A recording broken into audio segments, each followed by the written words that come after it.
안녕하세요. 얼마 전 멍청한 인간하고 이혼한 30대 여성입니다.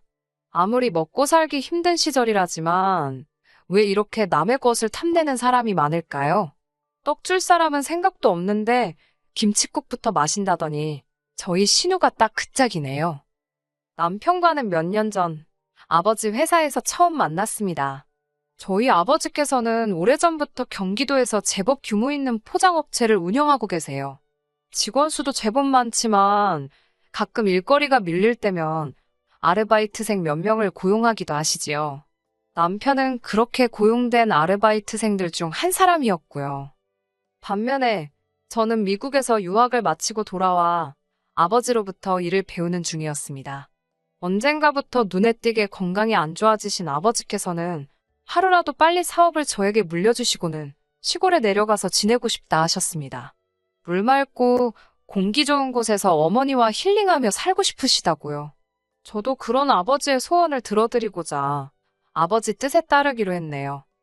사업을 물려받기 위해서는 아버지 사업체가 어떻게 움직이는지 처음부터 끝까지 다 알아야 했습니다. 그래서 작은 일, 큰 일 가리지 않고 뭐든지 직접 부딪히며 배워야만 했고요. 그러다 보니 직원분들하고도 금세 얼굴을 익히게 되었고 아르바이트생들까지도 다 만나게 되었지요. 남편과도 그때 알게 되었습니다. 하지만 이후로 한동안 접점이 없었기에 그대로 잊고 지냈네요. 그러다 정말 우연히 마주친 남편이 제게 반가운 채 인사를 하더라고요. 그러면서 다른 회사에 정규직으로 취직을 했다며 그만둔다 했습니다. 그 소식을 들으니 잘 됐다 싶으면서도 왜인지 서운한 생각이 들더라고요. 남편이 일을 워낙 잘해서 저희 회사 내에서도 정규직으로 채용을 한 해 만에 말이 나오던 찰나라 더 그랬던 것 같아요. 아무튼 잘 됐다고 가서도 열심히 하시라고 축하를 했어요.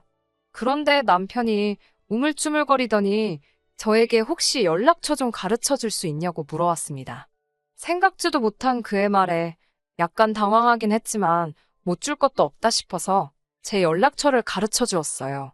이후로는 본격적으로 서로를 알아가게 되었고요. 남편이 말하기를 자기는 처음부터 저에게 관심이 많았는데 아무래도 사장님 딸이라는 것 때문에 다가가기가 어려웠답니다. 그래서인지 서로 다른 직장에서 일을 시작한 이후로 남편은 전과 달리 굉장히 적극적인 모습을 보여주었지요. 예상치 못한 남편의 모습이 당황스럽긴 했지만 싫지만은 않았습니다. 이후로 저희는 어느 다른 연인들과 다름없이 울고 웃으며 연애를 했고 자연스레 부부의 영까지 맺게 되었지요. 누군가 그러더군요. 결혼을 할 때는 상대의 좋은 점 10가지보다는 싫은 점 1가지를 내가 버틸 수 있겠는지 그걸 생각해야 된다고요.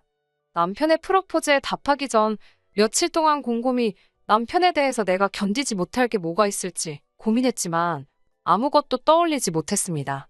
그 정도로 전 이 결혼에 확신을 가지고 있었어요. 저는 살면서 아이를 낳지 않겠다는 생각은 단 한 번도 해본 적이 없습니다. 부모님에게 받은 사랑을 내 아이에게도 돌려주는 것, 그게 당연하다고 생각했고 꼭 그렇게 하고 싶었어요. 남편과 저를 닮은 아들, 딸 하나씩을 낳아 엄마가 되는 기쁨을 꼭 누려보고 싶었달까요? 그래서 창피한 줄도 모르고 친구들에게도 나는 못해도 32살이 되기 전에 최소한 2명은 낳아 키울 거라고 떠들고 다녔지요. 그리고 제 입으로 말하기는 뭐하지만 어차피 아버지 회사를 물려받으면 대표가 전데 뭐가 겁나겠어요? 제가 임신을 했다고 출산을 한다고 누가 저를 자를 수나 있나요? 경력이라든가 금전적인 부분에 있어서는 전혀 문제될 것이 없는 상황이었습니다. 이런 이야기를 결혼 전에 했을 때는 그래 그러자고 대답하던 남편이었지만 막상 결혼식을 올리고 나니 입장을 바꾸더라고요. 처음에는 분명히 아이를 갖는데 동의해놓고 날이 갈수록 천천히 갖자, 시간은 많다 그러더니 나중에는 꼭 가져야겠냐. 급기야는 생뚱맞게 한다는 소리가 둘이서도 이렇게 재밌고 즐거운데 아이를 낳기 싫답니다. 아이가 생길까봐 무서워서 잠자리도 못하겠다 하더군요. 그러면서 한다는 말이 평생 지금처럼 둘이 유유자적하며 적당히 벌어서 적당히 쓰고 살면 좋겠답니다. 하지만 제 입장에선 가정을 이룬다는 건 남자와 여자가 만나 부부가 되고 둘 사이에 자식을 낳고 알콩달콩 사는 거라 생각했기에 둘이서 잘 먹고 잘 살자는 남편의 말이 곱게 들리지 않았지요. 그러자 남편은 또다시 자신의 지난 과거를 들먹였습니다. 결혼식을 며칠 앞두고 남편과 그동안 결혼 준비하면서 쌓였던 스트레스, 여기 전부 다 털고 가자며 술을 한잔 했던 밤이었어요. 그날따라 많이 취했던 남편이 묻지도 않은 이야기를 술술 털어놓더군요.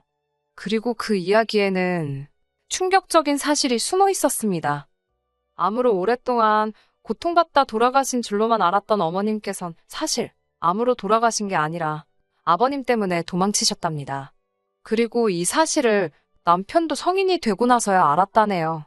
신우를 포함한 모든 사람이 어머님은 아파서 돌아가셨다 했는데 남편이 대학을 졸업하던 시기에 어머님께서 남편을 찾아오셨더랍니다.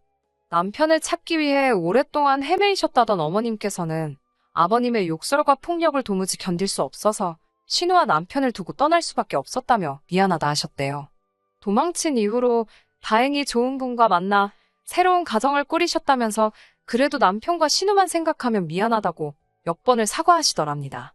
아이를 갖는 문제로 다툼이 반복되기 시작하자 남편은 마치 비장의 카드를 꺼내듯이 다시 한번 이 이야기를 꺼내놓았어요. 남편은 어떻게 엄마라는 사람이 자식 새끼를 버려놓고 도망을 가고 새 살림을 차리냐면서 그럴 거면 애시당초 자식을 낳지 말았어야 한다고요.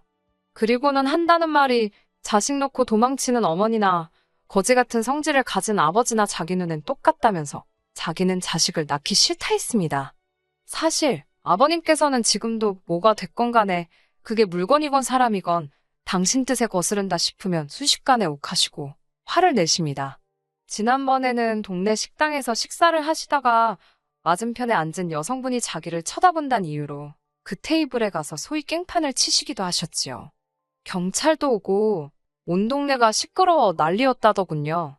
아무튼 그런 아버님의 성질을 근거로 짐작하건대 어머님도 얼마나 괴로우셨으면 자식들 다 두고 떠나셨을까 싶어요. 같은 여자로서 조금은 이해가 되었습니다. 하지만 혹시나 어머님을 두둔하는 것처럼 보일까봐 말을 아꼈네요. 그리고 이후로는 할머님께서 보호자로서 남편과 신우를 돌봐주셨답니다. 그나마도 할머님이 돌아가신 이후로는 신우가 보호자 역할을 하게 되었다네요. 그래서인지 신우와 남편이 사이에는 단순한 남매지간의 우애를 뛰어넘어 애틋하고 끈끈한 무언가가 느껴졌습니다. 솔직히 신부인 제 입장에선 부담스러웠던 게 사실이에요.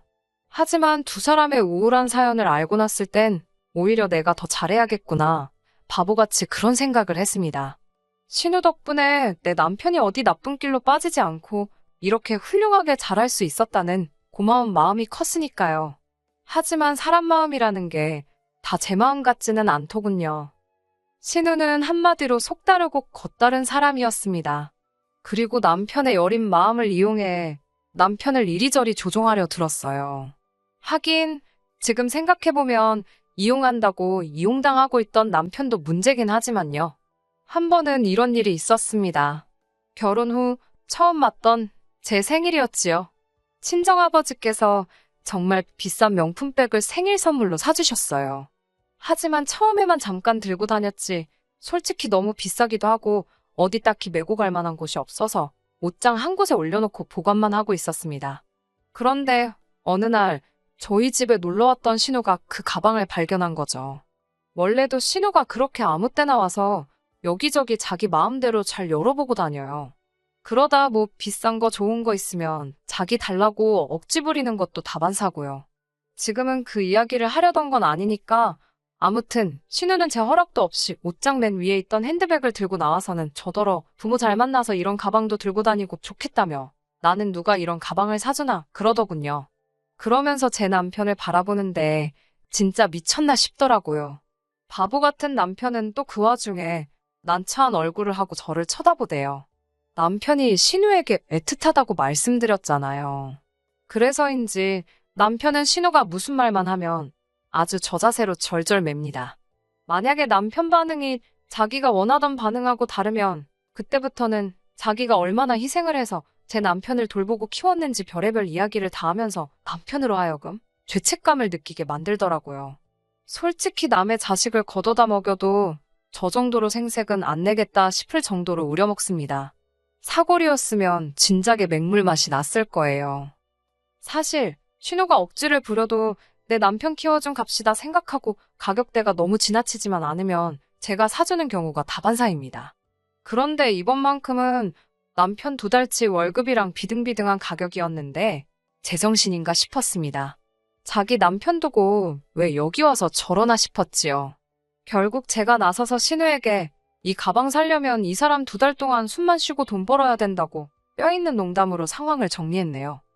그런 신우가 작년에 임신을 했습니다.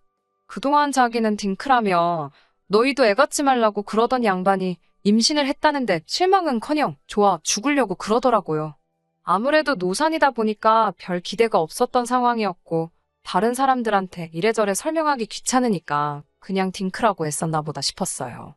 사실 신우가 딩크 타령할 때마다 남편이 점점 더 아이를 안 갖는 쪽으로 확실히 마음을 정하는 것 같아서 조바심도 나고 신우가 믿고 원망스러웠는데 시조카가 태어나면 달라지지 않을까 싶어서 기대가 컸네요. 하지만 어찌된 일인지 아이를 키우는 신우는 전보다 더 강력하게 저희 부부더러 아이를 갖지 말라 했습니다. 도대체 이유가 뭐냐고 물으면 귀찮다는 말 말고는 그다지 그럴듯한 설명도 못하면서 말이에요. 도무지 이해할 수가 없었지요. 시조카임에도 불구하고 제 눈에도 너무 예쁘고 사랑스러운 아이를 키우면서 왜 우리한테는 애를 갖지 말라는 건지. 그 이유를 알게 된 건 올해 봄에 있었던 사건 때문입니다. 올해 봄 아버지께서는 중대한 결심을 내리셨다며 저희 부부를 집으로 부르셨습니다. 직감적으로 사업 이야기를 하시려는 모양이다 싶었지요. 대표직을 물려받기 전에 둘 중 하나이라도 먼저 낳고 싶었는데 머릿속이 복잡했습니다. 역시나 제가 예상했던 대로 아버지께서는 회사 일에서 손을 떼시겠다며 저에게 한 달 후부터 본격적으로 수순을 밟아나가자 하셨습니다. 그런데 그 자리에서 남편이 갑자기 그래도 사업이라는 게 대표가 여자면 주변에서 깔보고 그럴 수도 있지 않겠냐며 자기를 바지사장처럼 앉히시고 실질적인 일은 제가 하게 하는 게 어떻겠냐입니다. 한 번도 저와 그런 이야기를 상의한 적도 없는데 바지사장이건 뭐건 자기한테 대표라는 타이틀을 달라니 남편의 어이없는 자기 PR에 정말 깜짝 놀랐네요.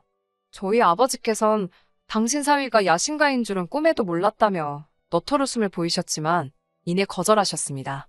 이 사업은 당신 딸 거니까 설령 제가 남편을 바지사장에 앉히더라도 제가 판단할 일이지 아버지는 개입하지 않으실 거라고요.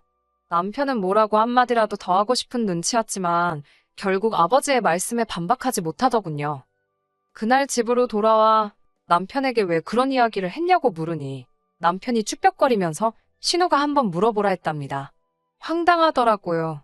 물어보랜다고 물어보는 남편이나 신우는 자기가 뭔데 그런 걸 물어보라고 하나.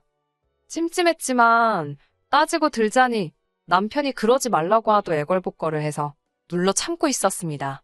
그리고 얼마 지나지 않아 신우 딸의 돌이었어요. 그래도 제가 외숙모인데 금반지 하나로 달랑 끝내기 뭐해서 금반지하고 백화점 명품 매장에 들려 요새 인기라는 여자아이용 원피스도 한 벌 샀습니다. 그렇게 돌잔치에 도착했는데 신우가 제 손에 들린 쇼핑백을 보더니 뭐 이런 비싼 걸 사왔냐면서 저더러 돈 좀 아껴 쓰랍니다. 저는 처음에 미안해서 하는 말인 줄 알았어요. 그런데 옆에 있던 신우 남편이란 작자가 헛소리를 짓거리더군요. 이거 우리 딸이 산 거나 마찬가지랍니다. 제가 무슨 말이냐고 하니까 처남이랑 처남댁이랑은 애 안 갖기로 한 거 아니냐며 그럼 처남 죽고 처남댁도 죽으면 그 재산은 다 우리 딸이 받을 거 아니냐고 그러니까 이건 우리 딸이 미리 땡겨서 쇼핑했다 뭐 그런 뜻이랍니다. 얼마나 어이가 없던지 돌잔치 축하해주러 갔다가 뒤통수 한 대 씌게 얻어맞은 것 마냥 얼얼하던데요. 제가 순간 표정 관리를 못했는지 신우가 수습을 한답시고 농담이라며 다른 이야기를 꺼내는데 말이라는 게 주워 담을 수 없는 거잖아요. 너무 찜찜하고 기분이 나빠서 남편도 남겨놓고 먼저 집으로 왔습니다. 제가 사라진 걸 알아챘는지 남편으로부터 몇 번 전화가 걸려왔지만 받지 않았네요. 몇 시간 뒤 남편이 집에 돌아왔고 제 눈치를 살피더군요. 저는 남편한테 우리도 아이를 갖자고 했습니다. 신우도 저렇게 애 낳고 행복해하는 거 보라고 당신은 정말 애 안 갖고 싶냐고요. 그러자 남편이 한다는 말이 한 집에 애가 하나만 있으면 되지. 몇 명이나 뭐가 필요하냐입니다. 제가 신혼의 애는 조카고 나는 우리 애를 갖자는 거라고 조카는 조카지. 조카가 어떻게 우리 애를 대신하냐고 따지니까. 남편이 저한테 한다는 소리가 자기한테는 누나가 어머니나 마찬가지라며 자기는 그 은혜를 조카에게 사랑을 주는 걸로 갚고 싶답니다. 괜히 우리 사이에 아이가 생기면 조카가 서운한 일도 생기지 않겠냐면서 한 명만 잘 키우면 좋지 않을까? 그러는데 진짜 이건 뭐한데 패버릴 수도 없고 어처구니가 없더라고요.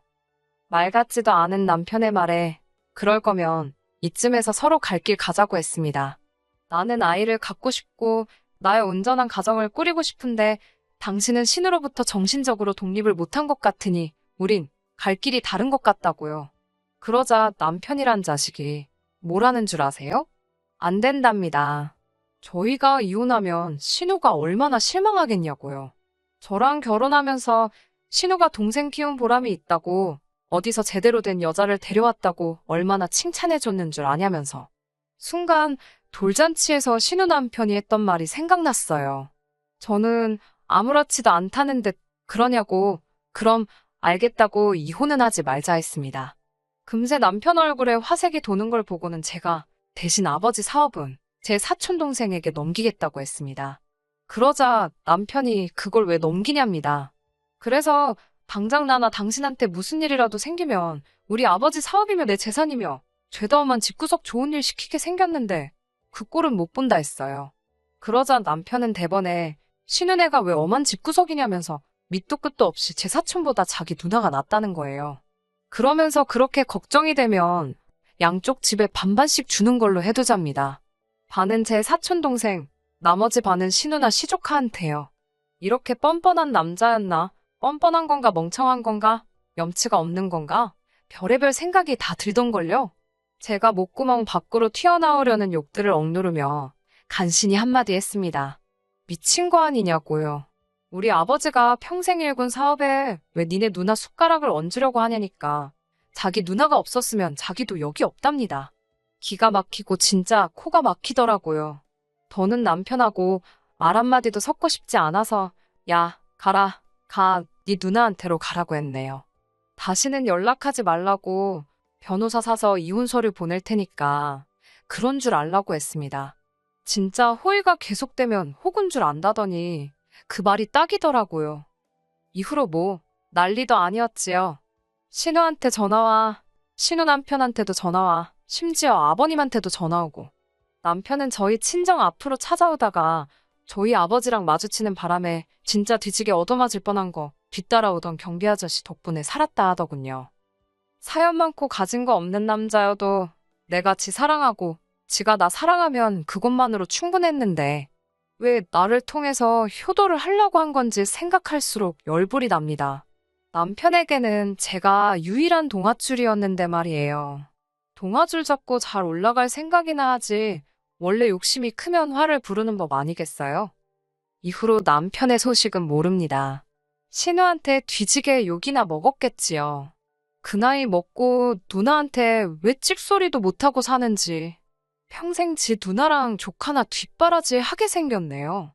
꼴 좋다 멍청아. 끝까지 들어주셔서 감사합니다. 오늘의 사연은 여기까지입니다. 구독과 좋아요, 알람 설정 부탁드리고 더 좋은 사연으로 다시 찾아뵙겠습니다. 감사합니다.